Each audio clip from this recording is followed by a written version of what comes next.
Good morning, everybody.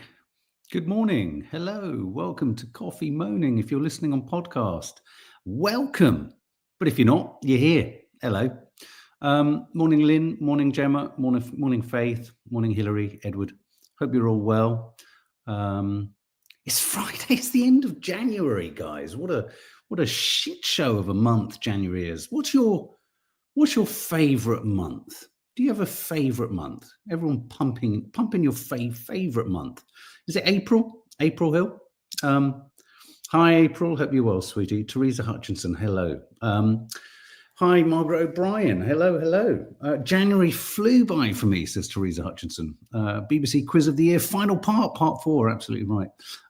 October, Bluebell. Yeah. So, what's your favorite month? February is irritating, isn't it? I don't know why I was about to say February's like a toothpick. Is it? February's odd.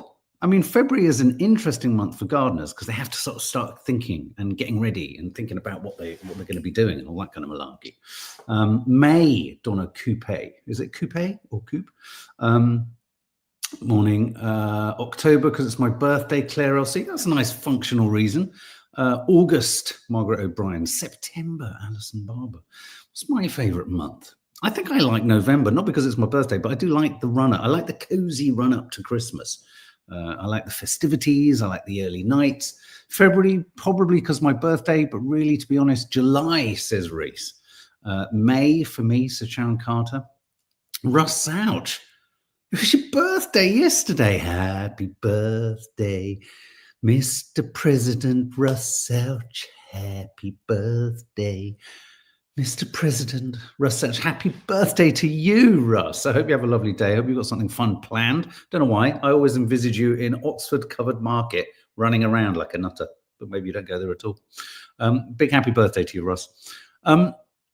Cassie R, good morning. Yeah, so January is coming to an end. It's the Curly Cooks tomorrow is a 11 o'clock affair, and it's a nice one. It's Kiss Goodbye to the January Blues.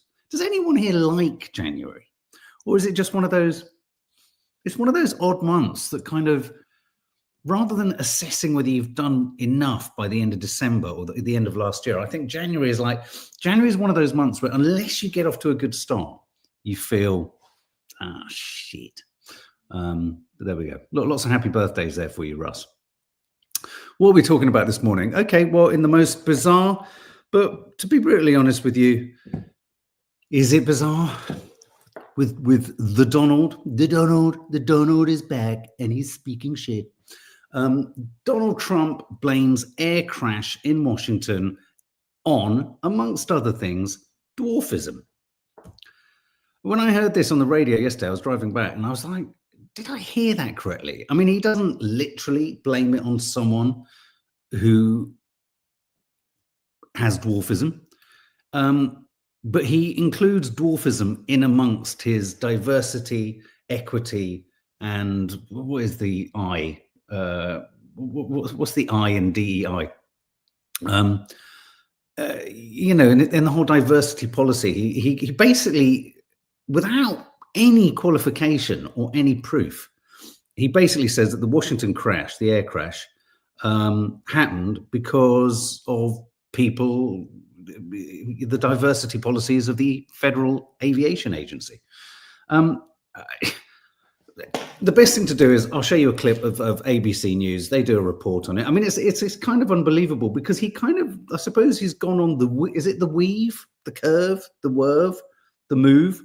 Love your family's dog. Hey, Addicted Pineapple. Oh, brilliant name. Love that. Was probably disgusted by what he said yesterday. Was absolutely disgusted by what he said yesterday to Michael. Let's have a listen because it's quite a tricky one to. Here's the thing: I don't even think that Donald Trump is fully across what he was saying, and so his backstop was when people said, "Are you trying to say the diversity, equity, and is it inclusion?" That so policies to make sure that there's a diverse workforce is responsible for this air crash. When pushed back and asked, what proof do you have for this? He said, common sense. Common sense. Okay. Anyway, so probably the best thing to do is let's play you this. With the recovery effort underway and the investigation only just beginning, President Trump, without any evidence, blaming the diversity policies of his predecessors for the deadly crash. A group within the FAA, another story, determined that the workforce was too white, that they had concerted efforts to get the administration to change that and to change it immediately. The president accusing the previous administrations of hiring air traffic controllers based on diversity goals, not qualifications. Are you saying this crash was somehow caused and the result of diversity hiring? And what evidence have you seen to support these claims? It just could have been. We have a high standard. We've had a much higher standard than anybody else. And there are things where you have to go by brain power. But Trump also acknowledged he wasn't sure if the air traffic controllers made any mistakes. Former President Biden's Transportation Secretary Pete Buttigieg responding despicable, saying as families grieve, Trump should be leading, not lying. We put safety first, drove down close calls, grew air traffic control, and had 0 commercial airline crash fatalities out of millions of flights on our watch. It's brain power. You just got to use brain power.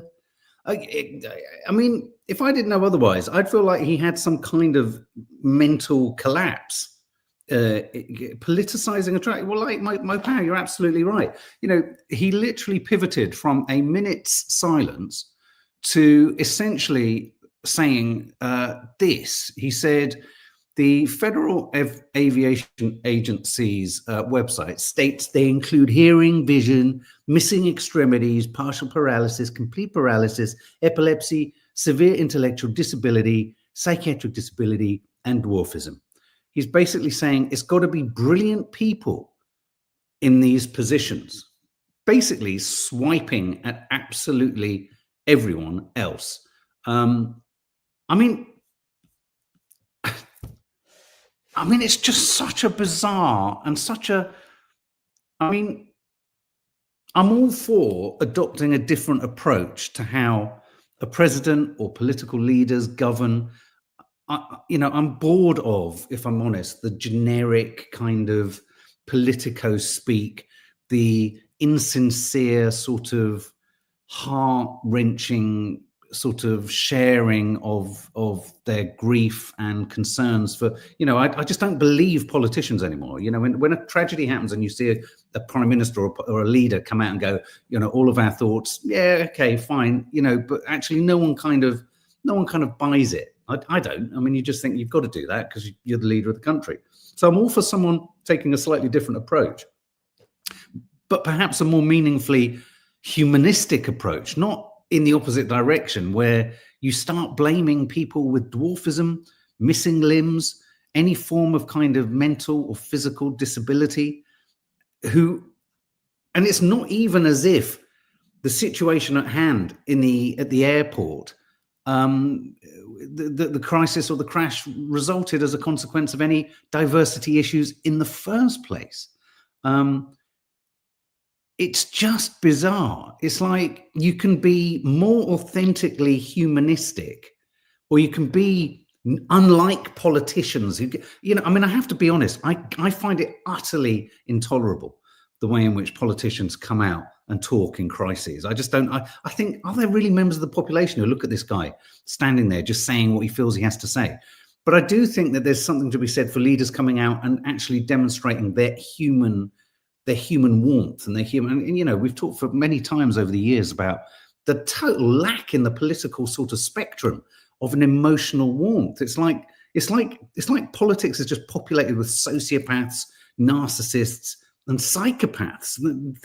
For saying they're there to help people. I mean, I do love the fact someone said here the other day, the word government is the derivation of the words is to control the mind. That's what government means, to control the mind. And as it transpires, a number of papers this morning are reporting that an air traffic controller left work early on the night of the DC plane crash. So some of the papers are reporting an air traffic controller was allowed to leave their post early on the night the passenger jet collided with a helicopter. At the time of the collision, there was one controller managing traffic for both helicopters and planes, which is a job normally handled by 2 people from 10 a.m. until 9:30 p.m. The duties are typically combined, but on Wednesday evening, a supervisor reportedly clocked off early. So that's a managerial problem. That's not a diversity, equity, and inclusivity issue, is it? I mean, can we believe anything being, well, it's getting to the point where, no, you can't. I mean, no, you can't. You can't believe anything that's written in the media. Every single story you read, you have to read I mean, we try to. You read every story through the lens of, what am I being made to feel here? What is this media, newspapers, providers' agenda? What are they trying to manipulate in me? What response are they trying to create? Now, Trump, again, here is trying to, I think what Trump's trying to do here, he's trying to coat everything that's wrong in America, everything that's wrong in America. He's trying to lay at the feet of, let's call it political correctness, or an attempt to increase representation and diversity. You know, diversity and representation aren't in and of themselves bad things. Yes, it can lead to an overcompensatory situation, which actually can end up being to the detriment of who you're trying to benefit. But representation and diversity is crucial. And so, you know, I think to us, it's like he's obviously in Trumpian automaton mode of applying the diversity issue in his head to everything that's wrong in America. And actually, the story that's coming through now is someone clocked off work early. I mean, I'm not suggesting for a minute that you know, and as a number of you have just said, you don't talk about diversity issues in the aftermath of all these families having lost all of their relatives. Christopher Cundall, thank you. Sorry, so sorry I'm late. Can't believe what Trump has said. Obviously, me having dwarfism makes me less of a person, according to him. I mean, what is he talking about, Christopher? I mean, it's just, I mean, talk about, it's not even like, though it still wouldn't be justified, it's not even like, because I heard this story on the radio yesterday and I was thinking, well, hang on a minute, what's the dwarfism and physical extremities, etc. Me too. Obama would have talked only about an investigation and victims. Absolutely agree. And I mean, and I think you're probably right. I mean, I'm not, you know, pretty much when you reflect on the records of so many presidents, you end up just thinking, what a missed opportunity that was too. So I'm no big Obama fan anymore. But, you know, yeah, just the gift of sensitivity, just the gift of humanity. But, you know, this is the new age. This is the, and I tried to coin the phrase a while back. This is the new age of what I call barbarism. It's like it's just like be tough and hard with everything. It's like, at what point does someone feel the milk of human kindness? But I mean, Trump, you know, you got to have brain power. It's called common sense. What is called common sense? What he's done is he's looked at the rules and regulations and recruitment kind of guidelines for the Federal Aviation Agency.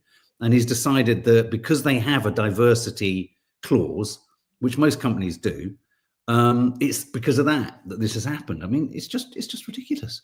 James Flanagan, to come out less than 12 hours after the incident, why are we surprised? He's the definition of unbelievable. Absolutely. Reese, Trump fired 400 FAA seniors, the TSA head, and 3,000 air traffic controllers. Yeah. Christopher Cundall, thanks everyone. Just when you thought he couldn't go lower, he does.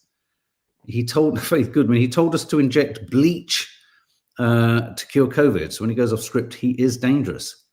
At the end of the day, Grace Ann Martin, if we are all honest, we really do want the best people directing traffic in the air. That's what we should be concentrating on. What went wrong? Headlines are all what Trump said.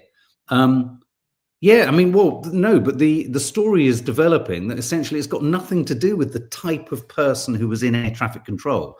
It was the fact that there weren't enough. And as Reese just said, if Trump is all about having fired lots of people, then there's a stronger connection between firing people and less of fewer people to man things than diversity.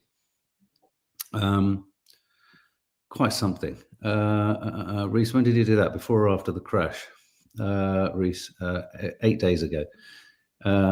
Happy birthday, Angie Bayliss Harrison Mundy. Happy birthday, sweetie. 59. Wow, 59th birthday. Fantastic. Or 50th. Can't work it out. Have you heard? I did, Russ Ouch. Russ, did you hear how the doomsday clock is now 89 seconds to midnight? The closest ever to human extinction. Yes. I mean, I'm fascinated to know how they measure and quantify that extra second.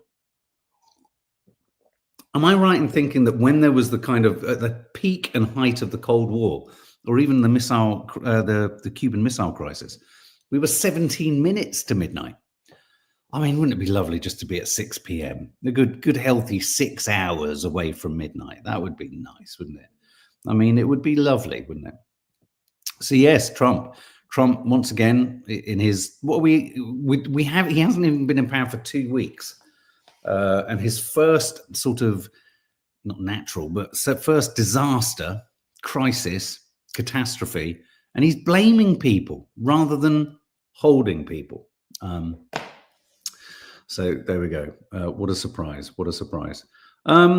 Just briefly, Marianne Faithfull, you may have noticed yesterday, passed away. She of the swinging 60s, singer, actor, model, bon viveur, would you say? Rock singer, one of the leading female artists of the British invasion during the swinging 60s, famously dated Mick Jagger, famously the inspirational muse behind so many or some of the Rolling Stones tunes. She passed away at 78. Very much my mum's generation, this. Quite publicized. She talked publicly about her heroin addiction. Absolutely manifests the kind of peace, love, and chaos. Let's call it that. Mum, if you're watching, I think it's fair to say that it was all free love and all the rest of it, but it was also pretty chaotic, wasn't it? She didn't think she was, interestingly, Mum, I know you've said this too, hippies of that generation. Marianne Faithfull said, I never thought I'd even reach my 60s. So 78, quite something. Let's talk about, I quite like this story. Well, I don't like it because it basically means that men are a pain in the neck. This guy, Wyn Evans, who, oh God, I'm going to have to be honest. I just found him, he's the Go Compare guy. Has anyone else found that? Have people, before we get into the kind of nuts and bolts of his kind of behavior, his, baked in sexism, misogyny, chauvinism, all the rest of it. Did anyone else find that advert toe-curlingly fucking irritating? And whenever it came on, it made me want to punch my television so hard. I didn't find it charming. I didn't find it funny. Go compare, go compare. Anyway, it's him. He was involved in a bit of a sort of controversy when his hand went sort of walkies around the hip or the midriff of his dance partner. I didn't realize he won Celebrity MasterChef. Don't tell Nads that. So he's on tour, and he's basically he's had to step back, or he's been forced to step back because whilst on tour and whilst promoting, he suggested that, I think it was about either his dance partner or someone else, that he was joking. It was jokes. It was locker room banter, which is what men sort of tend to say when they want to justify sexism. It's just locker room banter. It's locker room banter. About spit roasting his co-star or one of the other celebrities. It's a bit much. It's a bit much. But the thing that strikes me about this, let me just get rid of this. There's a really there's a really funny piece. I'm not a big fan of Caitlin Moran most of the time, but she's done a piece about Wyn Evans, asking the question, you know, have we got to a point where we need to ask, is it safe to hire men anymore on TV? Is there an endemic problem? I don't think there is an endemic problem with men, but I do wonder if there is, it's a phrase that men use a lot about women of a certain age. The idea being that women of, the Greg Wallace generation, women of a certain age, perhaps what is the suggestion? A bit naggy, a bit this, a bit whatever. That's the sexist kind of jibe, isn't it? Well, let's flip it the other way around. Men of a certain age, and I'm thinking of Greg Wallace and this guy, Wyn Evans. There's a sort of, what is the problem with them? Is it a generational problem? Is it a certain type of man? We say it's men of a certain generation, and then we look at the potato head, Andrew Potato Head, and then the sort of his thousands of young male supporters. I'm going to say something a bit kind of contentious. Whilst these guys, Wyn and Greg and etc., everything they say, it's offensive, it's classic, it's chauvinist, it's truly chauvinist. And whilst we're homing in on it and seeing it, I think younger men in TV just come from a kind of, what do they call it, a more metropolitan background. So they're more sort of plugged into, diversity, equal opportunities, being gay isn't a shock to the system. But whilst I agree, we could see, so this is what's interesting me. We can easily dismiss these guys as men of a certain generation. They're kind of my generation too. And I don't think like that or feel like that. But when you hear how young men think about, talk about, and treat women out and about, it's much more aggressive. It might not occur in this kind of publicly sort of thought to be okay kind of way, because I think the issue here is that what's worrying is that Wyn Evans would crack this joke and in this climate not think that it was kind of inappropriate to talk about spit roasting your star, even if it's a joke, to use language like that. Do we look at that and think, oh, if he's willing to do that in public, what's he willing to say? Well, I can think of, I've worked with Greg Wallace. I can think of many men who say this sort of stuff and they just say this sort of stuff. They say this sort of stuff. I do worry that actually we're demonizing the generation of Wyn Evans and Greg Wallace, quite rightly so. But keep your eyes on the rear view mirrors, because I don't think what's coming up behind them is entirely friendly either. Faith Goodman, I wonder how it is okay for some women to ogle men on TV and make comments about how they look, but not okay for men to say stuff about how women look. I don't agree with either, but I agree. There's total hypocrisy there. You can't have it both ways. You can't say it's wrong to do it one way and it's all right to do it the other. I agree. That sort of hypocrisy. And in a minute, we're going to have a look at, but it's because it's an advertising campaign. So he's asking us to look at his pants. David Beckham. James Flanagan, in my opinion, he has a head that if I seen him in a pub, I'd walk out. He comes across as a pain in the hole. James, I agree. He has a head that I know what you mean. There's a certain man head. That I just think I'm not going to get on with. And that is the man head. It's a bit like Greg's. That's the man head I don't think I'm ever going to be able to see eye to eye with. Oh, I don't know. I just have I shared this thing that I talk about, which is, I always remember when I was younger, I obviously came across enough men, grown-up men when I was a kid, who tried to cover their drinking, the smell of alcohol on their breath by putting on crude kind of aftershave. I always remember, I remember at the age of about 6 or 7 thinking, I really hope I don't become a man who covers the smell of alcohol with aftershave. It's a hideous combo.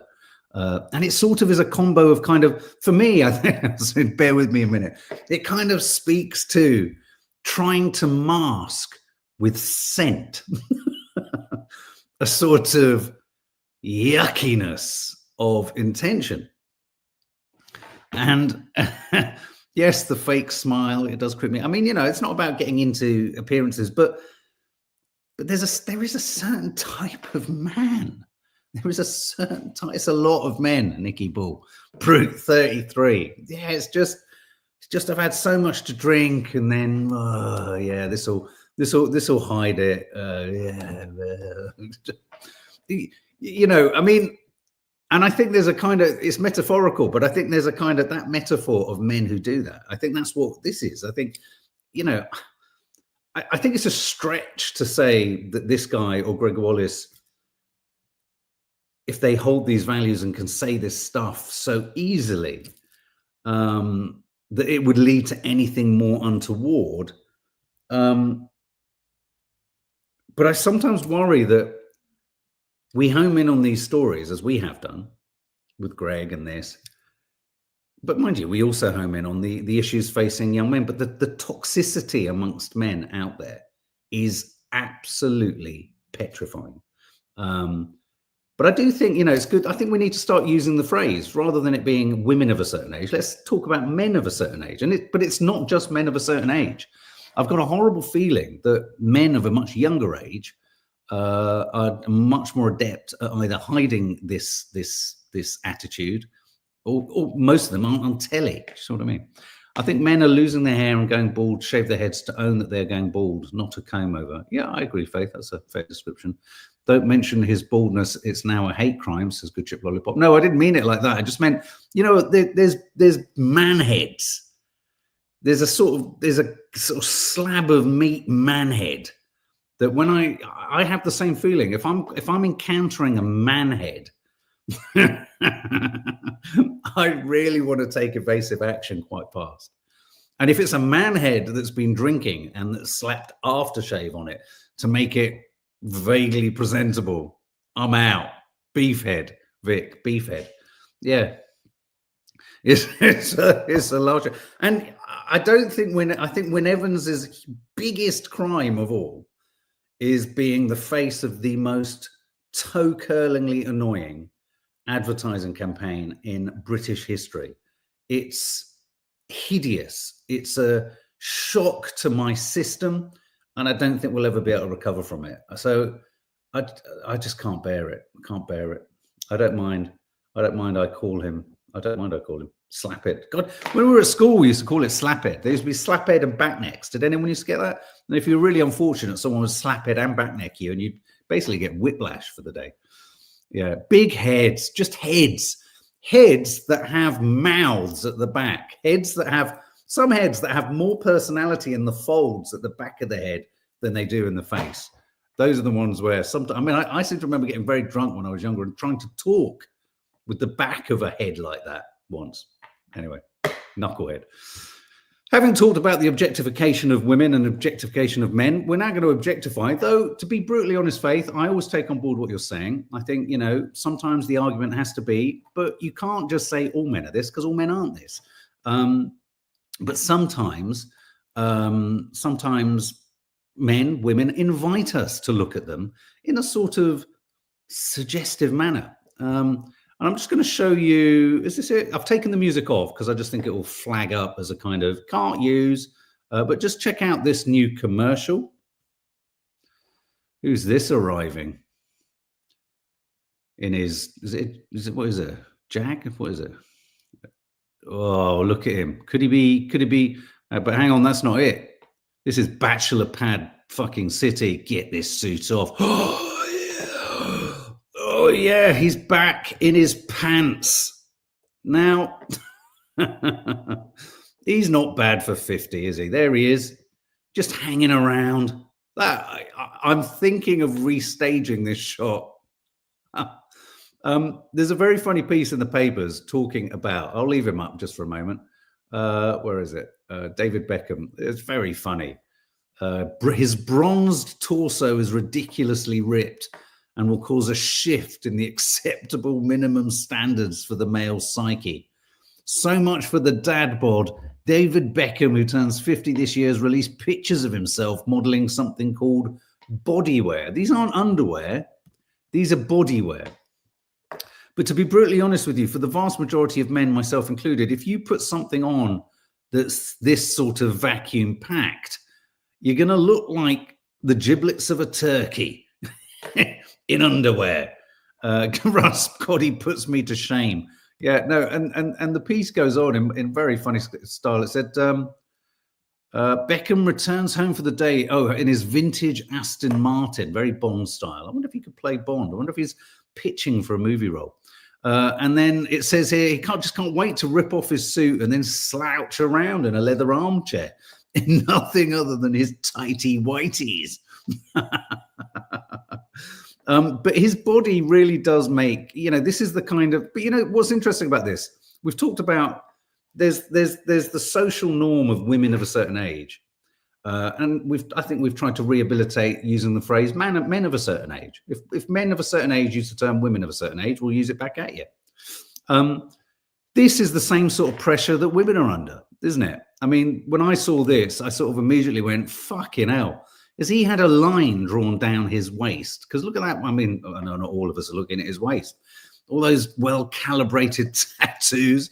I mean, being intimate with Beckham would be like reading a book, wouldn't it? Quite literally. You would spend, if I was, I'd spend hours just marveling at the 3 lions on his thigh and working out what's the fuck, it's where it starts on his forearm, where it stops on the other.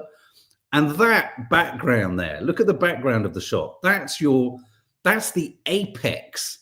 That's the absolute top dog, top line bachelor pad layout, really, isn't it? 0 furniture, 0 soft furnishings, just a blasted concrete floor for my leather man chair, which is wide enough for me to do the mansplaining spread.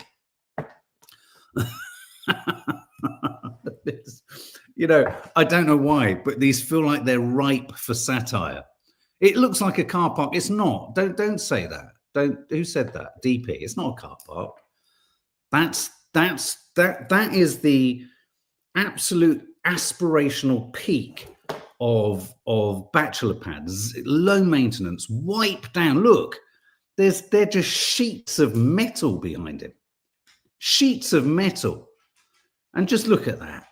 Look at the action on that water. That's just water. That's water falling in a metal paneled shower. Because that's what real men do. Real men are made of iron. It's iron and concrete. Anyway, his body and his shape and his physique is quite something. But it's way out of most. If you haven't done all the legwork for the previous 30 years, 40 years, you ain't going to get to that 50. Though God only knows. I keep trying. Okay, so let's move on to Quiz of the Week. Let's do the Quiz of the Week, team. For those of you who don't do Quiz of the Week, take care. Have a lovely Friday. See you on the morrow. Some more irreverent nonsense will be landed tonight. If you haven't, do check out last night's Home Time. Nadia has bought herself late last year, a grip or a hand exerciser, but it seems to baffle the two of us. So do check that out. No one actually needs to look like this unless they're modeling. I wouldn't kick him out of bed for farting, Anita, but with a body like that, his farts may be supremely powerful. They could cause they could obliterate the wall. Corner of the net, that sort of fart. Stacey Randall, hey Stacey, how are you, sweetie? You've just gifted 10 memberships to people. That's so sweet. That's so kind. Well, you will be seeing a Sunday show with a difference. This weekend's Sunday show, you're in for a treat, any members, because you're going to get a preview of what has happened that side of the camera. Oh, yes. It's going to be a biggie. Okay. I'd still kick him out of bed if he farted, said Lucy Williams. Oh, God, Sarah D. His farts smell like sausage. Me too. Well, if he squeaked one out, I can't believe this conversation's gone this way. You'd be like, did you say something, David? I've got a funny feeling that David Beckham's farts sound a little bit like him. He's quite high pitched, isn't he? Yeah, that's all right. Yeah. Is that you, David? Yeah, sorry about that. She's going to knock it in the back of the neck. Farting's unacceptable, even Bex. Oh, okay. Let's do so this is 13 questions. See if you can get 13 out of 13 and head into the weekend feeling like a winner rather than a loser. And to be honest with you, Beckham's already made me feel like a loser. Don't forget, it's not called underwear. It's called bodywear. Bodywear. Question 1. Passengers on a round-the-world cruise who'd been left stranded in Belfast for 4 months finally set sail in October of 2024. What was the name of the ship? Was it A, Icon of the Seas, B, Odyssey, or C, Poseidon?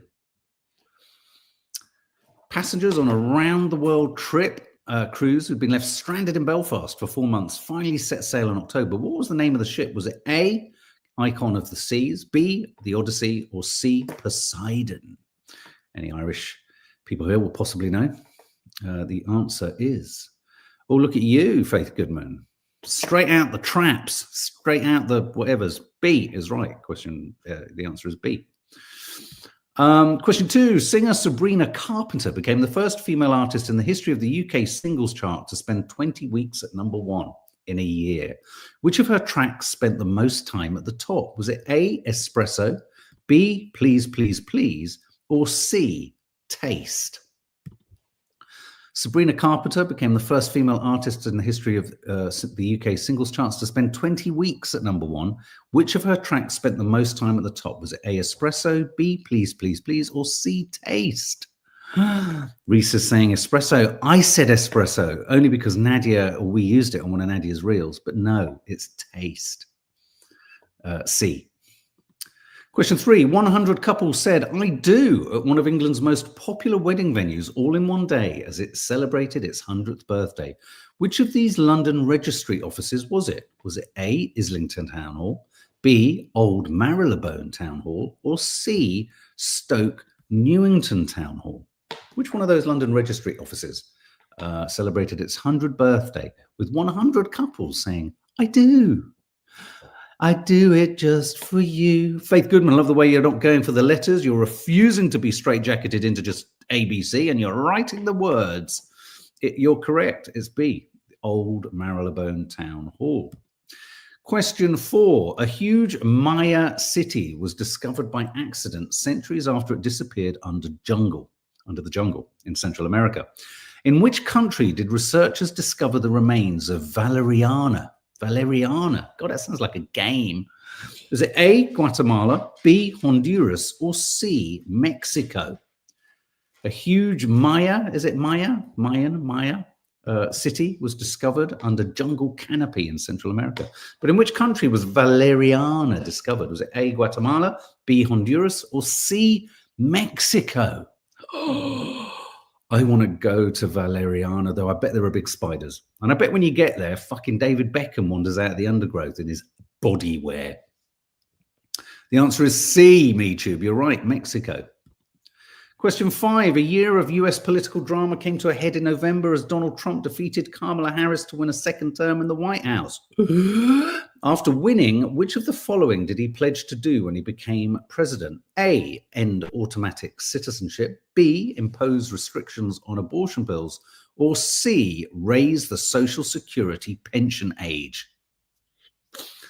Which one of those did Trump pledge as soon as he became president? A, end automatic citizenship. B, impose restrictions on abortion pills. Or C, raise the Social Security pension age. Good Shop Lollipop says A, end automatic citizenship. You're correct. A, it is. Question 6. The Conservatives elected Kemi Badenoch to be their next leader, following the party's record loss in the general election. Who did Badenoch beat in the final ballot of party members? Was it A, James Cleverly, B, Robert Jenrick, or C, Tom Tugendhat?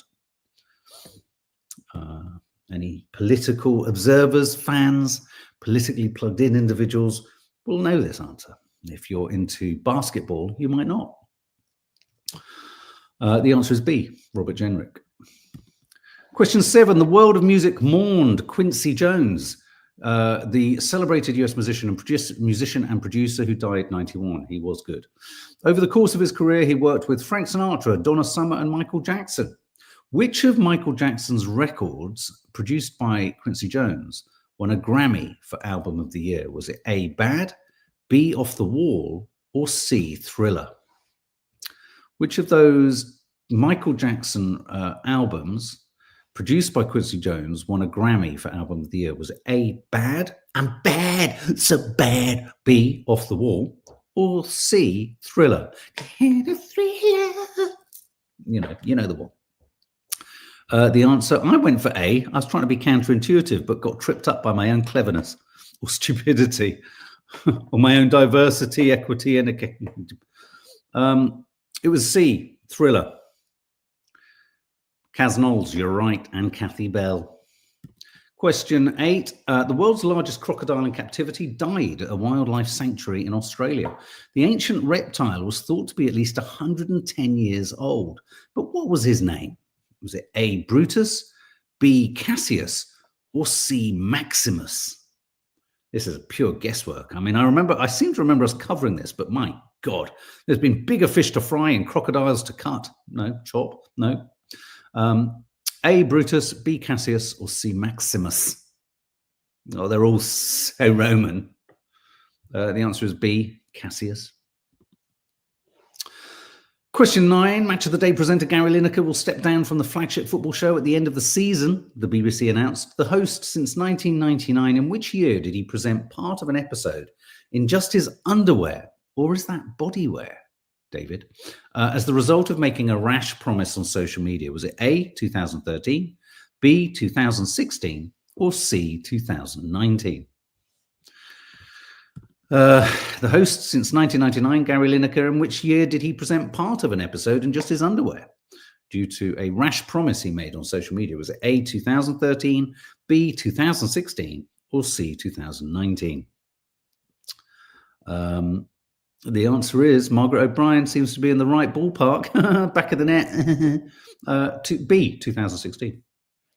Question 10. Paris's iconic Notre Dame Cathedral was reopened in December after being rebuilt in the wake of the fire of 2019. How much is the renovation of Notre Dame thought to have cost? Is it A, 600 million euros, B, 700 million euros, or C, 800 million euros? Boom, boom.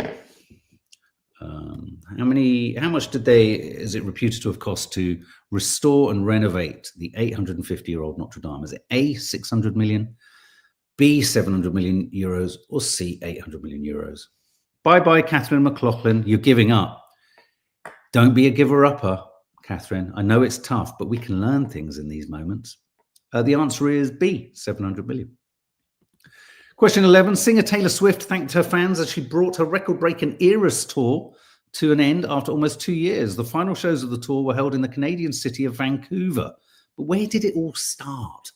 A, Glendale, Arizona, B, Kansas City, Missouri, or C, Nashville, Tennessee? How the hell are you going to know that? Unless you're an ardent Taylor Swift fan. Where did her Eras tour start? Was it A, Glendale, Arizona, B, Kansas City, Missouri, or C, Nashville, Tennessee? I went for Nashville, Tennessee, and I was wrong. That's all I'm saying. The answer is A, Glendale, Arizona. Question 12. Baseball player Juan Soto made headlines when he signed the most expensive contract in the history of professional sport. We're all doomed. We're all doomed. For which Major League Baseball team did he sign? Was it A, the LA Dodgers, B, the New York Mets, or C, the New York Yankees? I have their cap. Well, I have all of their caps, actually, all three of them. For which Major League Baseball team did Juan Soto sign? LA Dodgers A, New York Mets B, New York Yankees C. Look at Faith Goodman, the Mets. I think you're going to get a good score, Faith. I want to know what it is pronto after the next question.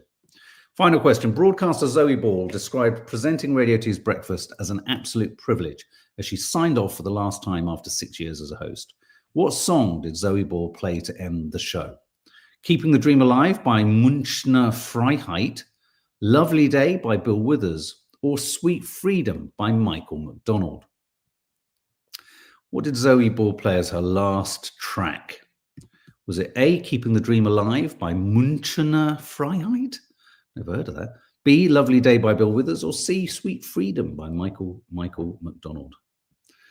Lots of you saying Lovely Day. Reese is saying Lovely Day. Faith Goodman just says dream. I am going to dream, Faith. Dream, dream, dream, dream, dream. It was A, Keeping the Dream Alive by Münchener Freiheit. I did terribly. I did so bad. I got 3 out of 13 there. Bloody hell. What did you get, guys? A lot of guesswork in there. A lot of guesswork. And just to end, let's have one more splat of bodywear. That's what that's called. Bodywear. Don't get confused with underwear. MeTube 6. Faith, what did you get? Sharon Carter 7. Reese 7. Good on you, matey flippy. Grace Ann Martin 3. Oh, I got 6. My best score yet. Well done, Hazel. Fiona 7. Come on, we're all waiting for your Faith. What did you get? April 6. Oh, we're going to be going. I'm going to be going. I'm going to be going. Jill Dyer 5. Faith 8. Oh my God. Well, it felt like you were doing well, and it sounds like you've done the best. Anyway, guys, lots of love. Something will be landing later. A review of Presents will be landing. The new film, I've forgotten the name of it. Hard Truths. Me and Nads are seeing tomorrow. Anyway, guys, have a look.